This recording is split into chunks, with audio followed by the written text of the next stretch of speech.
तो JAC board class 9th के students, आप सबका एक बार फिर से बहुत बहुत स्वागत है बच्चों इस वीडियो में।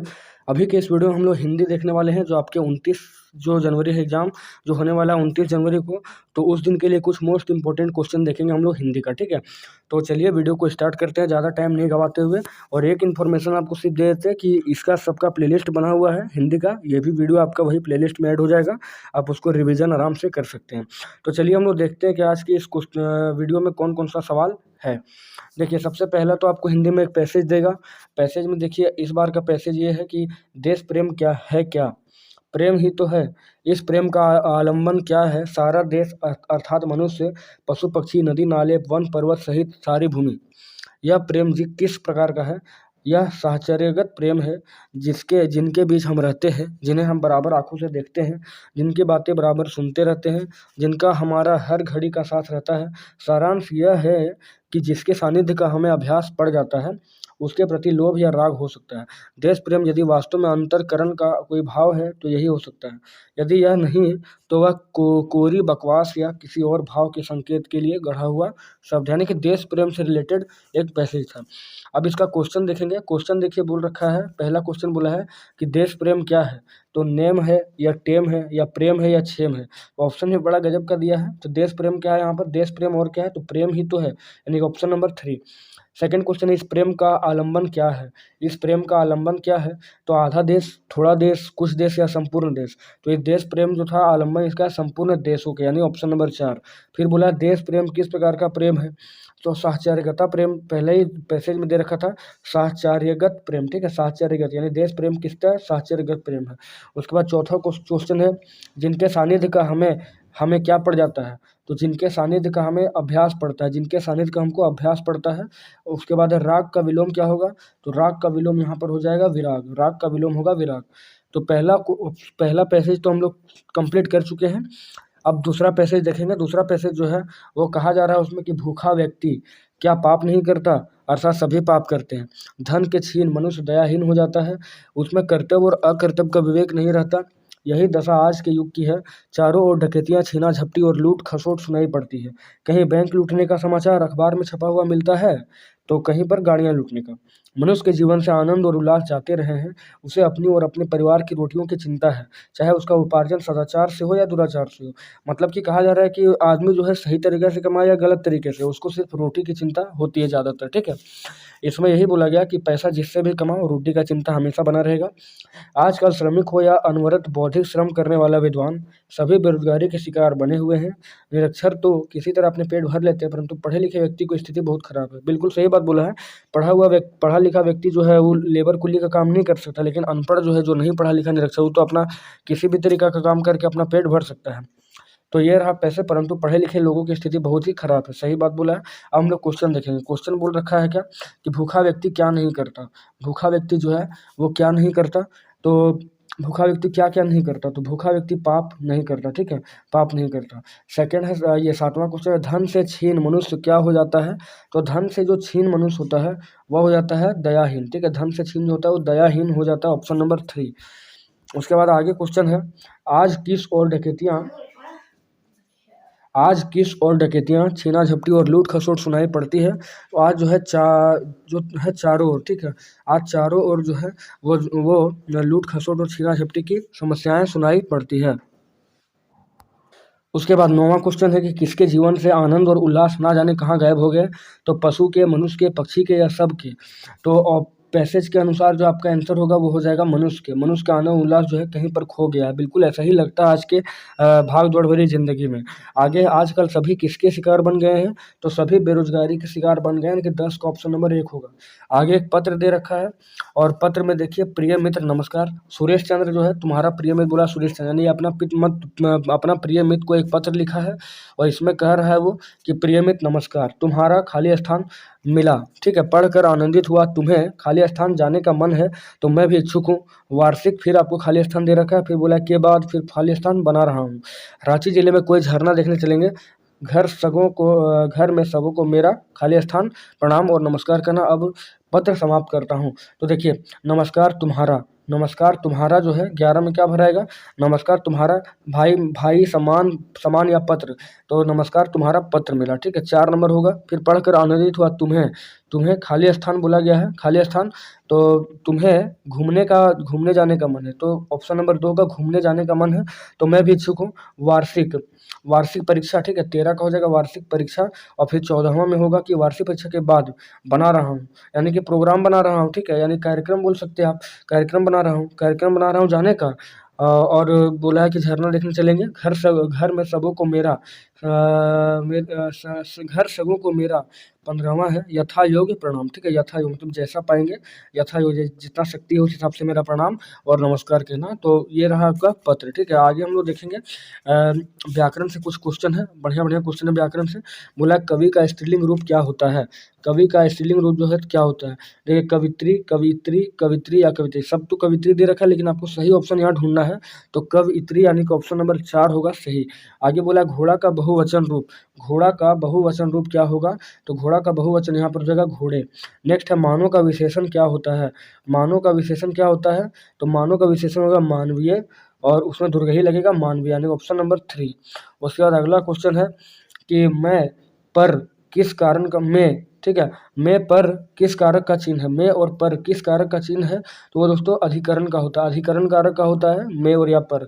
उसके बाद रचना की दृष्टि से वाक्य के कितने भेद होते हैं, तो वाक्य के 3 भेद होते हैं, सरल वाक्य, संयुक्त वाक्य और मिश्र वाक्य। आगे हम लोग 21वां नंबर देखेंगे। बोला गया निम्नलिखित किस वाक्य में कर्ता कारक ने का चिन्ह सही प्रयोग हुआ है, ने, ठीक है, कर्ता ने कारक में आपको जानते हैं 8 कारक है, इसका विभक्ति चिन्ह कर्ता का क्या है, कर्ता का विभक्ति चिन्ह जो है ने है, ठीक है। तो यहाँ पर 21वां नंबर है, कर्ता ने का प्रयोग जो है किस रूप में सबसे अच्छा हुआ है, तो प्रेमचंद ने कहानी लिखी है, या प्रेमचंद ने कहानी सिखाए हैं, या प्रेमचंद ने कहानी लिखे हैं, या प्रेमचंद ने कहानी लिखे थे। तो सही आंसर जो होगा 21 का प्रेमचंद ने कहानी लिखी है, यानी ऑप्शन नंबर 1। आगे 22वां क्वेश्चन है कि जहाँ जहाँ वह गया उसका बहुत सम्मान हुआ, यह कौन सा वाक्य है, जहाँ जहाँ वह गया उसका बहुत सम्मान हुआ, तो दो टाइप का वर्ड यहाँ पे मिश्र वाक्य हो जाएगा। आगे सजीव का सही विलोम क्या होगा, तो सजीव का विलोम होता है निर्जीव।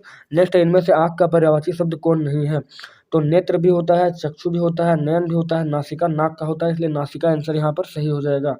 आगे 25वां क्वेश्चन, हर्ष का सही विलोम क्या होता है, तो हर्ष का सही विलोम जो होता है, हर्ष का मतलब खुशी होता है, और यहाँ पर आप देखिए खुशी, हर्षित, उल्लासित सब एक ही टाइप का वर्ड है, लेकिन विषाद जो है वो डिफरेंट है, यानी विषाद को हम लोग बोलते हैं गम, गम खुशी या गम या दुख, ठीक है, विषाद को दुख बोलते हैं। तो हर्ष का सही विलोम क्या हो जाएगा, विषाद, यानी ऑप्शन नंबर 4। फिर 26वां क्वेश्चन देखेंगे। बोला है कान भरना मुहावरे का सही अर्थ क्या है, कान भरना का मतलब क्या होता है, चुगली करना। आगे है कान से सुनाई नहीं पड़ना। आइए आगे क्वेश्चन, आदि आदि का सही अर्थ भेद कौन सा होगा, आदि आदि का, ठीक है, 27 क्वेश्चन है आदि आदि का, तो आदि का मतलब एक आरंभ होता है, एक अभ्यारत होता है, यानी कि ऑप्शन नंबर 2 सही जवाब हो जाएगा। उसके बाद 28 है, 28 है कि जले पर खाली स्थान छिड़कना मुहावरे में सही शब्द से रिक्त स्थान, तो आप कभी भी सुने होंगे जले पर क्या छिड़का जाता है, नमक, जले पर नमक छिड़कना, ठीक है। उसके बाद है गिरगिट की तरह, तो गिरगिट की तरह बदलना मुहावरे में सही शब्द, तो गिरगिट की तरह क्या बना, दंग, रंग, संग या भंग, तो गिरगिट की तरह रंग बदलना। आगे नानी याद आना, मुहावरे का सही अर्थ क्या है, नानी याद आना, ठीक है, उसका मुहावरे का, तो संकट में पड़ना या नानी की याद सताना, या नानी से भेंट करना, या संकट में नहीं पड़ना। तो नानी याद आना मतलब संकट में पड़ना, कहता है कि मार के नानी याद दिला देंगे, यानी कि संकट में पड़ना। आगे है, तो आगे हम लोग देखेंगे पाठ्य पुस्तक का कुछ क्वेश्चन है, पाठ्य पुस्तक संख्या, ठीक है, 31 से 50 तक आपका जो दे रखा है वो पाठ्य पुस्तक का है।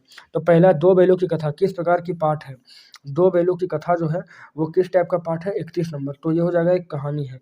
आगे राहुल सांकृत्यायन ने लहासा की ओर पाठ में तिब्बत की यात्रा किस वेश में की थी, तिब्बत की यात्रा जो है किस वेश में की थी, तो भिखमंगे के छद्म वेश में, ठीक है, भिखमंगे के छद्म वेश में, यानी 32 का ऑप्शन नंबर 1। आगे है उपभोक्ता की संस्कृति पाठ में किन सामग्रियों से बाजार जो है पड़ा है, ठीक है, उपभोक्ता की संस्कृति में जो है किस टाइप की सामग्री से बाजार जो है बहुत ज़्यादा भरा पड़ा है, तो विलासिता से, ठीक है, विलासिता की सामग्री से पूरा ज़्यादा भरा हुआ है।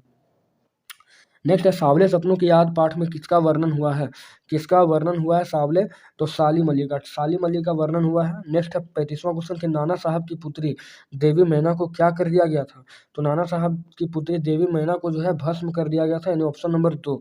उसके बाद नेक्स्ट क्वेश्चन है प्रेमचंद के फटे जूते पाठ के लेखक कौन है, प्रेमचंद के फटे जूते पाठ के लेखक कौन है, तो हरिशंकर परसाई। और नेक्स्ट क्वेश्चन है महादेवी वर्मा जब काश कि वेट गर्ल्स कॉलेज पढ़ने गई तब वहाँ छात्रावास में उनकी पहली सहेली के रूप में कौन सी सहेली मिली थी। ये सारे सवाल बहुत ही अच्छे सवाल हैं, ठीक है। कौन सी सहेली उसका सबसे पहला मिला था, तो वो थी सुभद्रा कुमारी। अगला सवाल है, मुख्य हृदय का प्राणपण आत्मनिवेदन यह पंक्ति किस पाठ का है। मुख्य हृदय का प्राणपण आत्मनिवेदन यह पंक्ति किस पाठ का है, तो मेरे बचपन के दिन, या दो बेलू की कथा, या एक कुत्ता और एक मैना, और या सांवले सपनों की याद। तो इसका सही आंसर होगा एक कुत्ता और एक मैना। नेक्स्ट क्वेश्चन है, कबीर किस ब्रह्म के उपासक थे। कबीर जो है वो किस ब्रह्म के उपासक थे, तो निर्गुण के। और नेक्स्ट आगे देखेंगे, ललध जो है कि काव्य शैली को क्या कहा गया है, तो ललध की काव्य शैली को दोस्तों वाक कहा गया है। अगला क्वेश्चन है, रसखान ने किस भाषा में कविता लिखी है। रसखान जो है किस भाषा में कविता लिखी, तो अवधी ब्रज भाषा, भोजपुरी या खड़ी हिंदी, तो ब्रज भाषा में लिखा गया था। नेक्स्ट है 42 नंबर, ग्राम श्री कविता में किस ऋतु का वर्णन हुआ है। ग्राम श्री जो कविता है उसमें किस ऋतु का वर्णन हुआ है, तो वर्षा ऋतु, शरद ऋतु, शिशिर या ग्रीष्म, तो इसमें शिशिर ऋतु का वर्णन किया गया था। अगला सवाल है, आज किधर भी पैर कर सो वह कौन दिशा हो जाती है। आज किधर भी पैर करके सो वह कौन सी दिशा हो जाती है, तो हो जाती है वो दक्षिण। नेक्स्ट है, चंद्रग्रहण से लौटती बेर कविता में सबसे सयानी किसे कहा गया। सबसे सयानी कहा गया किसको, हरा चना को, या अरहर को, या सरसों को, या तीसी को, तो इसका आंसर होगा सरसों को। नेक्स्ट है, एक भारतीय आत्मा किस कवि को कहा गया है। एक भारतीय आत्मा किस कवि को कहा जाता है, तो वो कहा जाता है दोस्तों माखनलाल चतुर्वेदी को एक भारतीय आत्मा कहा जाता है। नेक्स्ट 46वां क्वेश्चन है कि मृत्यु का तरल दूध किसे कहा गया है, तो मृत्यु का तरल दूध जो है वो बाढ़ को कहा गया है। नेक्स्ट क्वेश्चन है, मेरे संग की औरतें पाठ में कौन औरत कभी झूठ नहीं बोलती थी। कौन औरत कभी झूठ नहीं बोलती थी, तो लेखिका, या लेखिका की माँ, या लेखिका की दादी, या लेखिका की नानी, तो लेखिका की माँ इसका सही आंसर होगा। नेक्स्ट है, माटी वाली पाठ में किस शहर का वर्णन हुआ है, तो टिहरी का, चमोली का, या गढ़वाली का, तो 48 का होगा टिहरी का, ठीक है, जो उत्तराखंड में है। नेक्स्ट है, रीढ़ की हड्डी एकांकी का मुख्य पात्र जो है वो कौन है। रीढ़ की हड्डी का तो मुख्य पात्र जो बोला जाए, इसका मुख्य पात्र जो है दोस्तों उमा है, ठीक है, ऑप्शन नंबर 1। उसके बाद नेक्स्ट क्वेश्चन है 50वां और अंतिम सवाल इस वीडियो का, किस तरह आखिरकार में हिंदी में आया, पाठ के लेखक कौन है। किस तरह आखिरकार में हिंदी में आया, तो विद्यासागर नौटियाल, या जगदीश चंद्र माथुर, या शमशेर बहादुर सिंह, या मृदुला गर्ग, तो इसका सही आंसर होगा शमशेर बहादुर सिंह।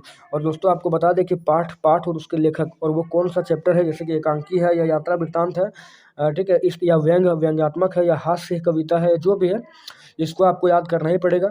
और कोशिश करेंगे हम आपको एक वीडियो देने का जिसमें आपको सारा इस सब चीज़ का जानकारी दे दे, और एक इंग्लिश का राइटर का नाम, पोएट का नाम जरूर देंगे आपको, ठीक है, लास्ट में एग्जाम तक। तो आप लोग जरूर चैनल को जरूर सब्सक्राइब कीजिए, और प्ले लिस्ट बना हुआ है, प्ले लिस्ट में आप लोग जरूर समय समय पर आप देखते रहें उसमें, क्योंकि लगातार वीडियो अपलोड हो रहा है दोस्तों।